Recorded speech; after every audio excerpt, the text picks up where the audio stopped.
नमस्कार। संसद इस हफ्ते में आपका स्वागत है। मैं हूं आपके साथ अमृता चौरसिया। संसद इस हफ्ते के इस अंक में हम बात करेंगे राज्यसभा के सभापति एम वेंकैया नायडू को कोविड प्रबंधन समिति की 4 रिपोर्ट ऑनलाइन पेश की गई। साथ ही शिक्षा, महिलाओं और बाल विकास, युवक कार्यक्रम और खेल संबंधी संसदीय स्थायी समिति ने भी ओलंपिक 2021 की रिपोर्ट जो है वो वर्चुअली सौंपी। इसके अलावा होगी हफ्ते भर की संसदीय खबरों की बात। आइए शुरू करते हैं संसद इस हफ्ते।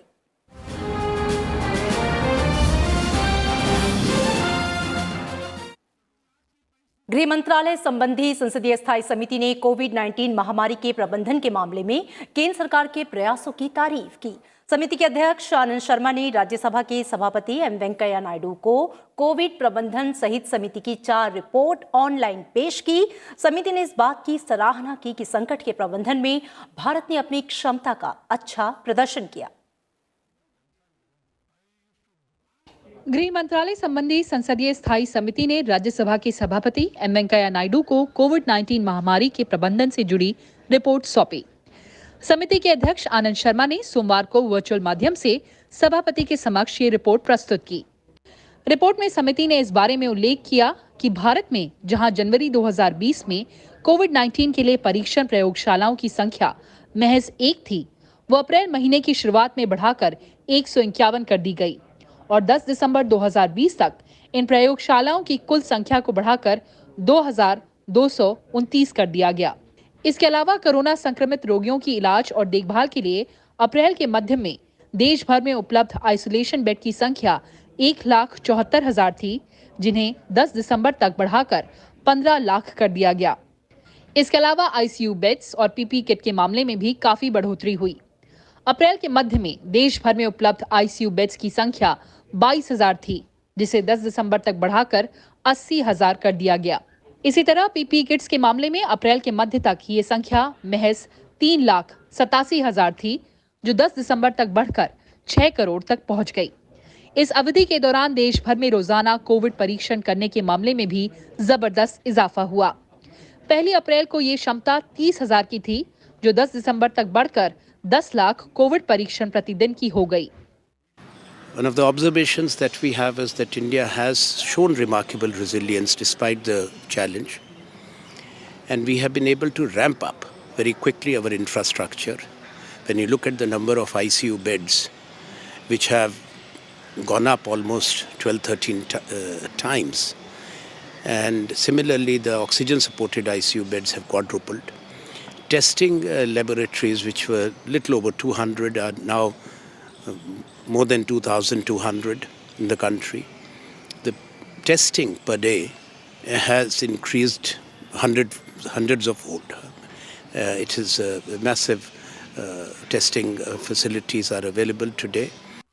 समिति ने सरकार की तरफ से समाज के कमजोर वर्गों तक विभिन्न राहत उपायों को पहुंचाने के लिए किए गए प्रयासों की भी सराहना की। हालांकि ये भी बात कही कि एक व्यापक राष्ट्रीय डेटाबेस की उपलब्धता नहीं होने के चलते सरकार की ओर से इच्छित लाभार्थियों के लिए राहत उपायों का विस्तार करना काफी मुश्किल है। समिति ने चुनौतीपूर्ण माहौल में पीडीएस व्यवस्था के तहत खाद्यान्न के अतिरिक्त आवंटन और वितरण के लिए भी सरकार के प्रयासों का खास उल्लेख किया। On the weaker sections, poor, on the daily wage earners, daily income earners, the migrant workers, they were affected before mitigating measures were taken. And what we have observed that there is need for a national database for the migrant labor and these such poor people, including the urban poor, as the relief has to reach them. If the government has announced something, it can only reach them once their location, geographic location is there. समिति ने सुझाव दिया कि सरकार को राष्ट्रीय आपदा प्रबंधन कानून 2005 और महामारी रोग अधिनियम के तहत एक राष्ट्रीय योजना और दिशा निर्देश तैयार करना चाहिए। समिति की रिपोर्ट में केंद्र राज्यों और केंद्र शासित प्रदेशों के बीच समन्वय के लिए एक प्रभावी संस्थागत तंत्र की आवश्यकता भी बताई गई, ताकि भविष्य में इस तरह के संकट के दौरान और ज्यादा मुस्तैदी से काम किया जा सके। कृति मिश्रा, राज्यसभा टीवी। शिक्षा, महिलाओं और बाल विकास, युवक कार्यक्रम और खेल संबंधी संसदीय स्थायी समिति ने राज्यसभा के सभापति को ओलंपिक 2021 की तैयारी समेत 3 रिपोर्ट वर्चुअली पेश की। सभी संबंधित हितधारकों के साथ विस्तार से विचार विमर्श के बाद समिति ने कई महत्वपूर्ण सिफारिशें की हैं। शिक्षा, महिलाओं और बाल विकास, युवक कार्यक्रम और खेल संबंधी संसदीय स्थायी समिति के अध्यक्ष डॉक्टर विनय पी सहस्त्रबुद्धे ने गुरुवार को राज्यसभा की सभापति एम वेंकैया नायडू को ओलंपिक के लिए तैयारी 2021 पर एक रिपोर्ट पेश की। That this committee dealing with education, sports, youth and women, all important aspects, has gone through these issues and they made specific recommendations including actionable points for immediate and also long term. I'm happy to receive the report. I would like to compliment the chairman, Sri Vinay Sahasrabudhe, the members, and also Sri Jyotiraditya, who is the chairman of the subcommittee. Post Covid recovery के लिए समिति ने सभी athlete के लिए cardio pulmonary function परीक्षण से गुजरने को अनिवार्य बनाने की सिफारिश की। फिटनेस स्तर में कोई कोताही नहीं रहे, इसके लिए सख्त निगरानी की व्यवस्था होनी चाहिए। समिति ने सिफारिश की है कि सभी एथलीट के साथ साथ कोच और ओलंपिक के लिए जा रहे सहायक कर्मचारी टीकाकरण प्रक्रिया के लिए बने प्राथमिकता समूह में रखे जाएं। एथलीट की परीक्षण सुविधाओं में बायो बबल बनाने की सिफारिश की गई है, जिससे खिलाड़ियों को सुरक्षित वातावरण में अलग रखा जा सके और संक्रमित होने की आशंका को कम किया जा सके। समिति ने खेल से जुड़े निर्णय और अनुमोदन, वित्तीय अनुदान, उपकरण और अंतर्राष्ट्रीय प्रतियोगिताओं में भाग लेने के फैसले में तेजी लाने की भी बात कही है। Keeping in view of the fact that only a few months are remaining for the Tokyo Olympic, the committee has drafted a very crisp report focusing on the issues that need immediate attention and are critical for the success of the Indian sports persons. The 318th report and the 319th report are action taken reports also pertaining to the Ministry of Youth Affairs and Sports. In the particular report, in different 11 sections, we have given 48 very specific recommendations on actionable points on which we believe that the ministry can immediately think about and take necessary actions. समिति ने कहा कि महानिदेशक खेल प्राधिकरण की अध्यक्षता में मिशन ओलंपिक सेल में मुख्य ओलंपिक अधिकारी की नियुक्ति की जाए। ये अधिकारी ओलंपिक पोडियम योजना के हिस्से के रूप में प्रशिक्षण उपकरणों के समन्वय और फास्ट ट्रैक खरीद सुनिश्चित करेगा। साई और अन्य प्रशिक्षण केंद्रों में चिकित्सा स्टाफ और अन्य चिकित्सा उपकरण उपलब्ध कराए जाने चाहिए। महिलाओं को अधिक से अधिक खेल स्पर्धाओं में भाग लेने के लिए प्रोत्साहित किया जाना चाहिए, जिससे निकट भविष्य में ओलंपिक दल में 50% महिलाओं की भागीदारी सुनिश्चित हो सके। समिति ने चरणबद्ध तरीके से राष्ट्रीय ओलंपिक छात्रवृत्ति कार्यक्रम शुरू करने की सिफारिश की, जिससे राष्ट्रीय स्तर पर शानदार प्रदर्शन करने वाले एथलीट को न्यूनतम वित्तीय सहायता सुनिश्चित हो पाए। विश्व स्तरीय प्रतिस्पर्धा में हिस्सा लेने वालों के लिए इस फंडिंग को बढ़ाने की जरूरत है। मंत्रालय की ओर से प्राथमिकता और उच्च प्राथमिकता वाले खेलों के लिए पंचायतों, विकास खंडों और जिलों में खिलाड़ियों पर ध्यान केंद्रित होना चाहिए। खेल प्रतिभाओं की स्कूल स्तर से ही पहचान कर उसे ओलंपिक स्तर तक ले जाने के लिए प्रोत्साहन दिया जाना चाहिए। Mind we put very crisp, clear steps that need to be taken. 10 steps. The first deals with the recovery from the COVID impact and how to train our athletes for the current Olympics. The second deals with institutional support. The third deals with human resource and technical support for our athletes. The fourth deals with the key issue of medical assistance as well as doping, because the doping laws have been enhanced tremendously. समिति ने संबंधित मंत्रालयों और विभागों से पदक जीतने वाले एथलीट और उनके कोचों के लिए वित्तीय सुरक्षा सुनिश्चित करने के लिए जल्द से जल्द एक फॉर्मूला पेश करने की भी सिफारिश की है। कृति मिश्रा, राज्यसभा टीवी। ओलंपिक 2021 के लिए तैयारी पर रिपोर्ट पेश करने वाली संसद की स्थायी समिति के अध्यक्ष डॉक्टर विनय पी सहस्त्रबुद्धे ने राज्यसभा टीवी से खास बातचीत की। मेरे साथ हैं शिक्षा, महिला, बाल कल्याण, युवा और खेल समिति के अध्यक्ष विनय सहस्त्रबुद्धे जी। सर, स्वागत है आपका राज्यसभा टीवी में। आज बेहद ही महत्वपूर्ण आपने रिपोर्ट सौंपी है समिति की चेयरमैन को। क्या बड़े ऑब्जर्वेशंस रहे? देखिए, हमारी इस समिति ने विगत 3 महीने में लगभग 6-7 मीटिंगों में विभिन्न ओलंपिक के विभिन्न खेलों की तैयारी का जायजा लिया। उस जायजा लेने के या समीक्षा के हमारे प्रयास में हमने पूर्व ओलंपिक मेडल विजेताओं से भी बातचीत की, स्पोर्ट्स के सीनियर जर्नलिस्ट लोगों से भी मिले, हम अधिकारियों से मिले, और जो विभिन्न फेडरेशंस है उनके पदाधिकारियों के साथ भी हम रूबरू हुए। इसके बाद जो इस मंथन से नवनीत निकला है वो विभिन्न 9 सेक्शंस में 48 अनुशंसाओं के साथ हमने माननीय अध्यक्ष राज्यसभा जी को आज प्रस्तुत किया है। हमारी धारणा ये है कि ओलंपिक की पूर्व तैयारी के लिए अब एक 200 दिन का एक्शन प्लान बनाना चाहिए, जिसमें हर दिन के लिए कोई ना कोई एक्शन सुनिश्चित है, जिसके कारण हमारी पदक मिलने की जो आकांक्षा है उसको हम निश्चित रूप में प्राप्त कर सके। और इसलिए हमारा मानना है कि जैसे बायो बबल की रचना करते हुए हमारे स्पोर्ट्स पर्सन को बाहर भेजना, बाहर वालों को यहाँ लाना, इस पर तत्काल काम होना चाहिए। फिर स्पोर्ट्स पर्सन्स के बारे में विशेष रूप में हमने ये भी कहा है कि स्पोर्ट्स अथॉरिटी ऑफ इंडिया ऐसे स्पोर्ट्स पर्सन्स के लिए कुछ अलग रचनाएं करे ताकि उनकी प्रैक्टिस मैच जहाँ जहाँ पर हमारे स्टेडिया और स्पोर्ट्स फैसिलिटीज़ खुली हुई है उसका उपयोग करे और उसमें थोड़ा तीव्र गति से काम करने की कोशिश करे। साथ ही साथ हमारे स्पोर्ट्स पर्सन्स के स्वास्थ्य की भी चिंता करे।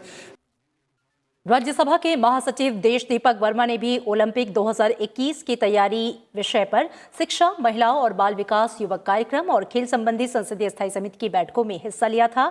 राज्यसभा टीवी से बात करते हुए उन्होंने ओलंपिक तैयारियों पर अपने विचार साझा किए।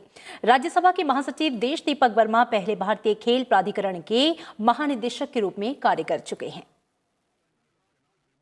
मैंने इस बात को उस बैठक में भी उठाया था और मैं जब वहाँ था तो मैंने एक स्कीम भी इसकी बनाई थी और माननीय उस समय के मंत्री के सामने इसका प्रेजेंटेशन भी किया गया था। उसमें ये बहुत ज़रूरी है, जितने देशों ने और बहुत सारे छोटे देश ने बहुत अच्छा स्पोर्ट्स में ओलंपिक्स में परफॉर्म किया है, तो वहाँ पे उन्होंने एक व्यवस्था बनाई है to catch them young.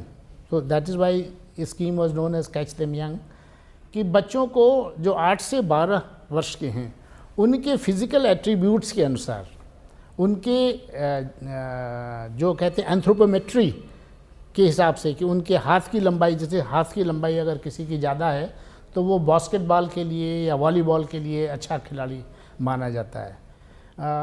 Weight lifting में जो छोटे कद के लोग होते हैं और मजबूत शरीर हो उनको अच्छा माना जाता है, क्योंकि उनको वेट को कम ऊंचाई तक उठाना होता है। तो ये बहुत छोटी छोटी चीज़ें हैं। तो ये और बहुत सारे जेनेटिक टैलेंट्स भी होते हैं कि कुछ क्षेत्रों के लोग, कुछ ट्राइब्स के लोग किन किन गेमों में अच्छे होते हैं, ट्रेडिशनली अच्छे होते हैं। तो ऐसे लोगों को पूरे देश में, क्योंकि हमारा इतना बड़ा विशाल देश है, इतनी बड़ी हमारी जनसंख्या है और अब लोगों में फिटनेस के बारे में, खेल के बारे में जागरूकता भी पैदा हो रही है, तो एक बहुत ज़रूरी है कि हम ऐसे टैलेंट्स को सर्च करें और उनकी ट्रेनिंग केवल खेल में ही नहीं, खेल में, फिजिकल एक्सरसाइजेज में, strengthening of their body, strengthening of their particular muscles, इन सब चीज़ों के लिए उनकी ट्रेनिंग शुरू से की जाए और उस करके उनके लिए अलग से, उनके लिए इस पढ़ाई की व्यवस्था भी होनी चाहिए, वो उनके लिए अलग से स्कूलिंग की व्यवस्था करनी पड़ेगी। इस तरह के लोगों की व्यवस्था एक करके अगर उनको हम नर्चर करेंगे, उनको ऊपर बढ़ाएंगे, तो तब वो इस स्तर के बन पाएंगे कि वो जा कर के इंटरनेशनल लेवल पे, क्योंकि इंटरनेशनल पे हर खिलाड़ी बहुत अच्छा है, उससे अगर आपको अगर जीतना है तो आपके में वो कॉम्पिटिटिव एज होना चाहिए, तभी आप उससे जीत पाएंगे। तो इसके लिए वो चीज़ आपको डेवलप करनी पड़ेगी बहुत शुरू से। और इसी स्कीम को कैच देम यंग कहा गया कि आप उनको बहुत ही छोटी उम्र में तैयार करें और उसको इस तरह का ही, उसके शरीर की भी संरचना, उसका शरीर का विकास, उसका मेंटल मेकअप इसी तरह से बनाएं कि आप उस खेल को वो अच्छी तरह से खेल सकें। तो ये एक योजना थी जिसको भी मैंने इस बैठक में शेयर किया था। 3 बार देश के प्रधानमंत्री रहे अटल बिहारी वाजपेयी एक प्रभावी राजनेता होने के साथ साथ एक कवि, पत्रकार और प्रखर वक्ता भी थे। 25 दिसंबर को उनके जन्म दिवस के मौके पर उनकी याद में संसद भवन के सेंट्रल हॉल में खास कार्यक्रम आयोजित हुआ। इस मौके पर पूर्व प्रधानमंत्री के जीवन पर आधारित एक किताब का विमोचन भी हुआ। भारत रत्न अटल बिहारी वाजपेयी की जयंती के मौके पर शुक्रवार को संसद भवन में श्रद्धांजलि कार्यक्रम का आयोजन किया गया। प्रधानमंत्री नरेंद्र मोदी, लोकसभा अध्यक्ष ओम बिरला, राज्यसभा में विपक्ष के नेता गुलाम नबी आजाद और लोकसभा में कांग्रेस के नेता अधीर रंजन चौधरी समेत कई नेताओं ने पूर्व प्रधानमंत्री की तस्वीर पर पुष्पांजलि अर्पित की और उन्हें श्रद्धांजलि दी। इस मौके पर प्रधानमंत्री नरेंद्र मोदी ने अटल बिहारी वाजपेयी के जीवन पर आधारित किताब का विमोचन भी किया। पुस्तक का नाम है Atal Bihari Vajpayee in parliament, a commemorative volume. इस किताब में पूर्व प्रधानमंत्री के जीवन और कार्यों का वर्णन किया गया है। उनकी जो वाणी थी, जो उनके शब्द थे, वो उनके मन और वचन से वो दोनों एक ही थे। तो ऐसे महापुरुष का होना हमारे लिए निश्चित रूप से राजनीति में एक आदर्श है और निश्चित रूप से हमें आने वाले समय में प्रेरणा करते रहेंगे। इस किताब का संकलन और प्रकाशन लोकसभा सचिवालय ने किया है। पुस्तक में अटल बिहारी वाजपेयी के संसद में दिए गए महत्वपूर्ण भाषणों को शामिल किया गया है। साथ ही पूर्व प्रधानमंत्री के सार्वजनिक जीवन से जुड़ी कुछ दुर्लभ तस्वीरें भी इस किताब में शामिल की गई हैं। कार्यक्रम में कई सांसद और राज्यसभा के महासचिव देश दीपक वर्मा भी मौजूद थे। अटल बिहारी वाजपेयी के नेतृत्व काल में राजनीति के एक नए कालखंड की शुरुआत हुई थी। शासन और प्रशासन में मानव केंद्रित विकास इसके मूल में था। आज अटल बिहारी वाजपेयी नहीं हैं, लेकिन शासन, प्रशासन और राजनीति में कई मामलों में उनकी छाप देखी जा सकती है। राज्यसभा टेलीविजन के लिए कैमरा पर्सन योगेश अग्रवाल और राज ठाकुर के साथ दिल्ली से मैं अखिलेश सुमन। भारत रत्न महामना मदन मोहन मालवीय की भी 25 दिसंबर को जयंती थी। पंडित मदन मोहन मालवीय को संसद भवन में श्रद्धांजलि दी गई। संसद के केंद्रीय कक्ष में आयोजित कार्यक्रम में प्रधानमंत्री नरेंद्र मोदी, लोकसभा अध्यक्ष ओम बिरला, राज्यसभा में विपक्ष के नेता गुलाम नबी आजाद और लोकसभा में कांग्रेस के नेता अधीर रंजन चौधरी समेत कई नेताओं ने मदन मोहन मालवीय की तस्वीर पर पुष्पांजलि अर्पित की और उन्हें श्रद्धांजलि दी। कई अन्य सांसदों और राज्यसभा के महासचिव देश दीपक वर्मा ने भी उन्हें श्रद्धांजलि दी।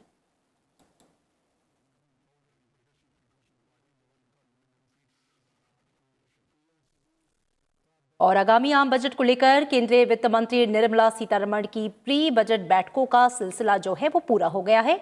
वर्चुअल माध्यम से हुई 15 अलग अलग बैठकों में 9 हितधारकों समूहों के 170 से अधिक प्रतिनिधियों ने हिस्सा लिया। बैठकों में राजकोषीय नीति, कराधान, बीमा, स्वास्थ्य और शिक्षा, बजट, सामाजिक सुरक्षा, स्वच्छता, मेड इन इंडिया उत्पादों, सार्वजनिक वितरण तंत्र समेत अनेक मुद्दों पर सरकार को सुझाव दिए गए। प्रतिभागियों ने कोविड महामारी की वजह से उत्पन्न हुई स्थिति का सामना करने और 2020-21 की दूसरी तिमाही में आर्थिक विकास में मजबूत सुधार के लिए सरकार के प्रयासों की सराहना की।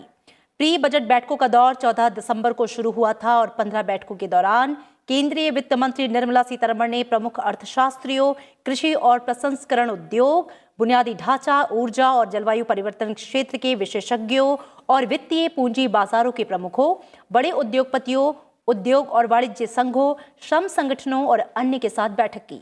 साथ ही केंद्रीय बजट के बारे में उनकी राय जानी। बैठक में केंद्रीय वित्त सचिव डॉक्टर अजय भूषण पांडे, व्यय सचिव टीवी सोमनाथन, आर्थिक मामलों के विभाग में सचिव तरुण बजाज, मुख्य आर्थिक सलाहकार केवी सुब्रमण्यम समेत कई वरिष्ठ अधिकारियों ने भी हिस्सा लिया।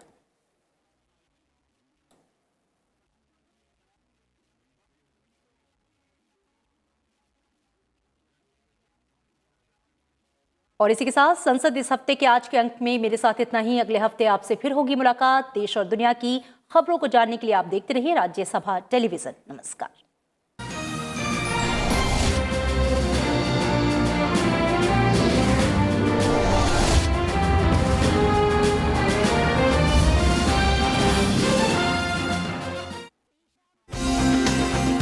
Watch COVID-19